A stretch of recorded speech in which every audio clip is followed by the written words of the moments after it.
Hey, how's it going? This is Alan. This is my second video. We're just recording a bunch of videos tonight.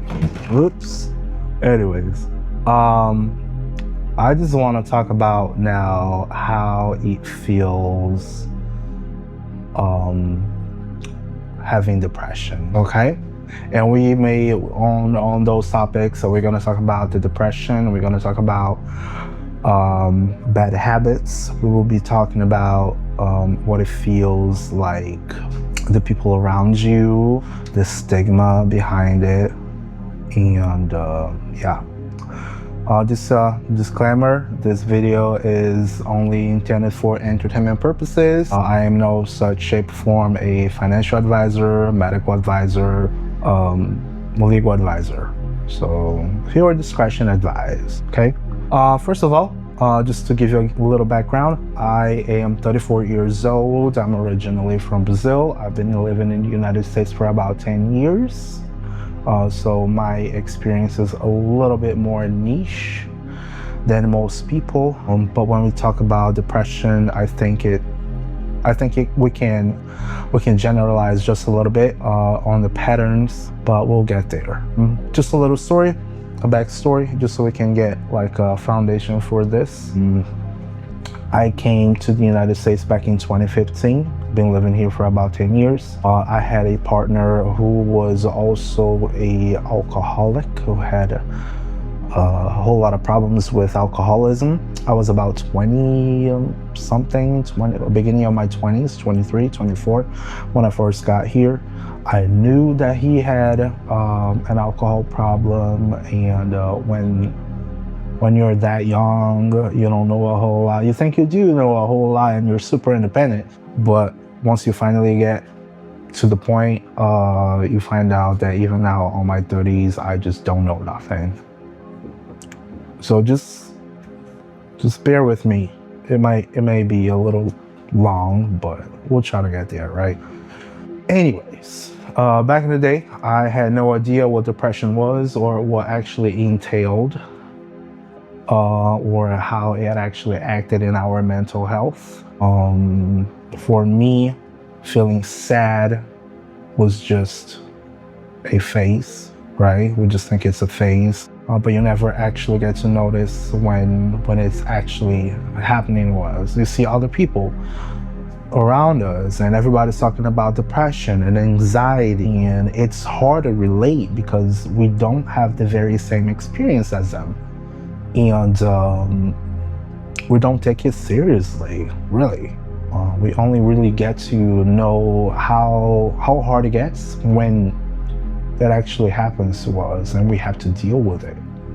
So long story short, my husband he had an alcohol problem down in 2021. Unfortunately, he passed away of overdose because not only he had the alcohol problem, he was mixing up with different people.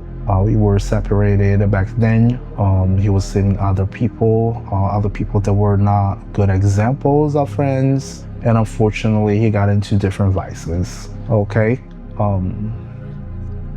So yeah, he did die out of overdose, but the fact that he was drinking while he did it, it actually just made it worse, right? And at the very first time that it happens, you don't necessarily feel or understand what's going on. That's the worst part about grief, is that you don't really know until it's actually like, it's like a creeper. It's like a creeper. Literally, it's just like a creeper. It only shows up when you finally notice it's already there. And you don't get to understand while you're actually living it. You're just on autopilot. So as soon as he passed away, we were separated. He was living in Las Vegas. I currently live in South Dakota. Back in the day, I was also still living in South Dakota, but in a different city. And I was contacted suddenly by his mom, and I was at work that just came through, and you just have that huge ass emotion, because even though you may not be together anymore, that person was still a really, really big friend of yours. And it's almost like you feel like your entire floor goes away. You don't have anything else to step on. I still had a really huge friendship with them, but at the time, you don't actually get to value when that's happening, right? You don't actually get to value when that's happening. You don't. Because you're just focusing on the problems, and you're just focusing on the drama. You're just focusing on the bills. You're just focusing on maybe trying to get a divorce because you just can't deal anymore with that situation. And it was really hard. When I got to finally find out, I just couldn't understand what was going on with me. I just felt like my very best friend of many, many years was just gone, and there was nothing else. And you got all sorts of different problems, such as drinking and gambling, and to have a whole lot of sex just to cover up that huge hole that still stays in your chest. You don't notice until it's actually said and done. You just don't. So fast forward, I was working at a large company, supermarket company. I won't name names because they don't fucking deserve it. But back in the day, I was doing very well in my job, and I had an opportunity to move away from where I was living. You see, once you get to the first stage of grieving, you dearly miss that person. You will never ever see them again. And you start missing them more than anything. And everything around you just becomes a huge, huge remembering. You pick up this little plant, and then you start remembering after days that you guys decided to garden together. You pick up a flavor, water flavor, and everything brings you a memory. Every single little thing brings you a memory, and you just don't understand. You just feel all the time, and it's constant. And the saddest part about it is that even though you may have friends at the time, in my case, as I explained on a previous video, I'm an expat. So my relationship with other people it's completely different, because not every time I have this extra layer that not everybody has the very same background as me. I mean, if you already live in a big enough country, just like as the United States, as you get all sorts of different people, everybody already got a different background. And then you add on top of that you are an outsider, it just makes it feel 10 times as worse. So anyways, I was suffering at that point with all of the memories, all of the things that I couldn't do together. I did have very, very good friends at the time, but that loss was so big and it was so hurtful to me that I could just not relate to the people that were trying to help me out around at that time. And that will probably differ to other people, but you will always feel like you are not understood. My partner also not only had problems with alcohol, and we did have some drama with also domestic abuse, because he used to get quite violent. Sometimes, not always, sometimes we did have fights to the point of calling the cops. But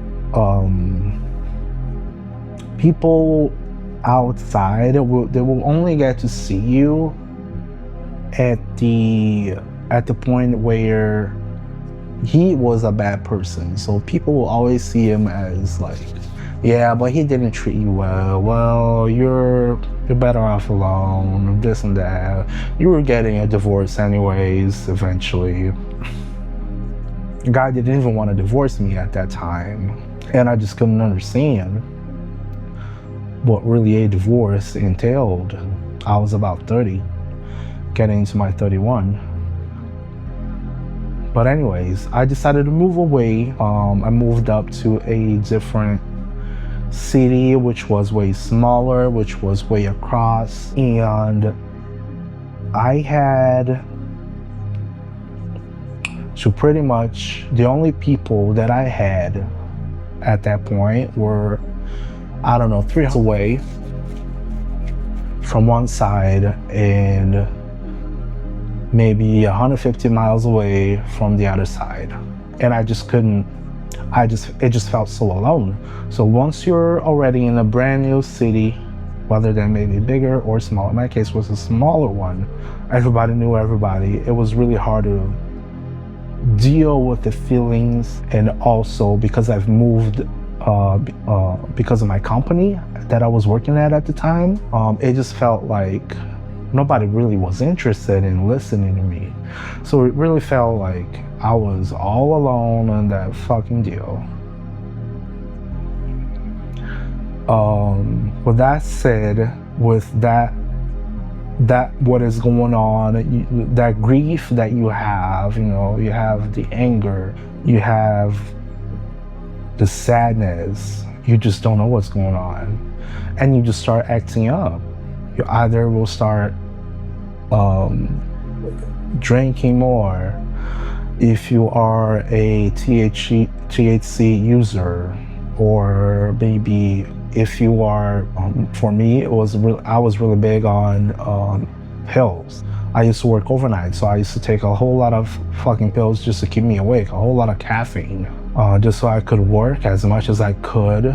I would stay later at work. I was being paid a salary, so that means I wasn't getting any extra money, but I would stay extra 2 or 3 hours at work, and to the point that I wouldn't feel anything anymore. I would make work as my only motivation to get up and get going, So I did acquire many, many, many bad habits, and many bad relationships. Once you lose somebody that close,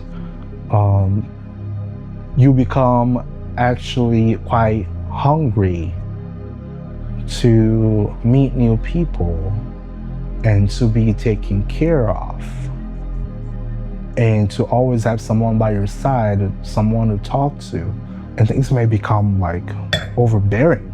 Very few people will actually get that.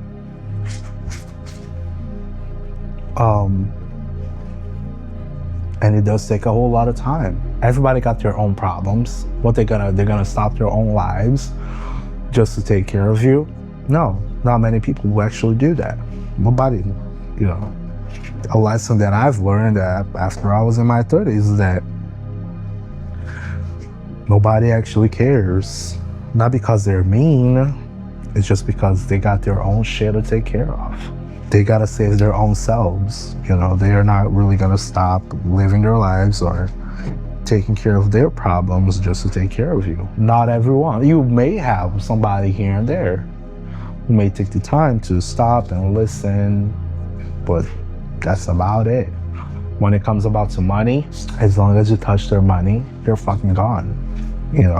Because unfortunately, that's the way we live. That's how society is made. But anyways, back to the depression. I was having many bad habits, and I finally got the courage to get to a doctor, and then I told him, hey, this is happening. I just feel like if I keep going on this, I'm gonna end up in a very, very bad place, and I really don't want to. I just can't keep going on with this, and please make it stop. Please make it stop. Please, doctor, make it stop. Just imagine, if you know pop music, if you know Ray, I can't quite remember her song. Let me find out here. But her song was that was a huge hitter. Escapism. If you have time after you watch this video, go watch Ray Escapism. My life experience was completely like, I nowadays I try to not listen to that song because it depresses me. It makes me remember those times. It's just like you feel everything is gone and you just want to go on a rage, and you know you get off road and you just want to get drunk and maybe not wake up next day. You may want to lay down with the person who you just met 30 minutes ago. So it was like that. It was like that. So not everybody will have that kind of experience, and most people, even if they do have had that experience, they will really not let you know that they have gone through that. They won't tell you, which is sad. But again, my capacity to be vulnerable and tell the world about my experience is one thing, and not everybody got that courage. You know, I say it because I feel like most times the people around me don't understand me. So maybe this may be somewhat entertaining to you, this may be somewhat relatable to you, and this experience may be helping you somehow. But anyways, you don't get that. And after a couple years living with those bad habits, living in that funk, I had started medication. And the worst part about when you start medications for depression is that the doctor doesn't necessarily know what actually works for you. So it's pretty much like you are a lab experiment. So he's gonna come up and he's gonna do one type of pill, and they're gonna say, hey, we're gonna try to see what's going to happen. Let us know how you feel. Let us know how things are going. You're gonna take a pill just to get things to, because you just want that to stop. And you will just live your life normally, but you will not notice when your behavior is actually changing. You only actually get to notice once you lash out on other people. When life happens, you know, it's just literally just when life happens. You just don't know. You only know that medication is kind of messing you up somehow when you start lashing up. And then you start getting calls from work. Hey, you coming in late, way too much. It's getting noticeable and you need to stop. Or you have that very difficult, I used to be a manager and supervisor, and you will lash out at your employees, and of course that will go, the word will get out. And then they will be like, hey, this is happening. So you become very, very dependent. You get really codependent on the company of others and the approval of others, because you feel so alone. That loneliness just eats you alive, and you have this huge hole in your heart that you can't. There's no alcohol, there is no sex, there is no drug that will actually fill it. You know? Well, I finally got to the point where at some point I got fired from my job in a way that I did not expect. And with that comes the consequences and the gossips, and you get to find out where or who. Once you finally get at your very lowest, you get to find out who are actually your friends. You get to find out at your very lowest who are actually your friends. That is when money goes up. That is when you need to talk to someone. That is when, if somebody's actually there to listen, that is when, if somebody's actually understandable enough to know that you are not in the right mind. And after you act up like that, you gotta be accountable for your actions. You do. Unfortunately, maybe the medications or not, ain't nobody gonna excuse you from anything that happens in between. Just like that guy who we just had a couple months ago, who just stabbed a woman, the lady from Ukraine. He was suffering from schizophrenia, and now he just finally got sentenced. But anyways, just to prove the point, or just to make an example, it does not matter what your mental disability or mental illness that you may have at the moment, that will not get you out of any responsibility that you may have done, any damage that you may have done.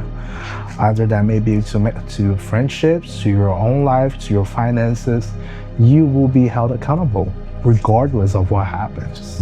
I hope you take that as a word of caution, And after that, I have gone to the part in my life where I could not afford or I did not have the resources, perhaps. I could afford back then, I just did not have the right resources, or I did not know how to ask the right questions on how to actually get the medication that I needed. How do you live without health insurance in the United States? And you find yourself alone, people will walk away from you because you are doing too much. You may walk away from other people because you may have X amount of reasons. You may not be on your right mind. And in my case, I literally entered into, I was taking citalopram back in the day, which is, the brand name is like Lexapro. And I was just trying to get it out cold turkey. The very last month that I had, I cut it all up in half. And I was just trying to get it out on my own without actual medical help. And unfortunately, I entered with other problems that I had. I did actually had gotten a different job who would actually pay me really well.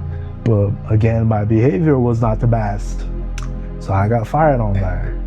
Then I started having marijuana. So that's another variant that you get on top of the medications you're already taking. So your mind is all over the place. Long story short, I ended up in getting into psychosis or schizophrenia, or I don't know what it was. I don't know.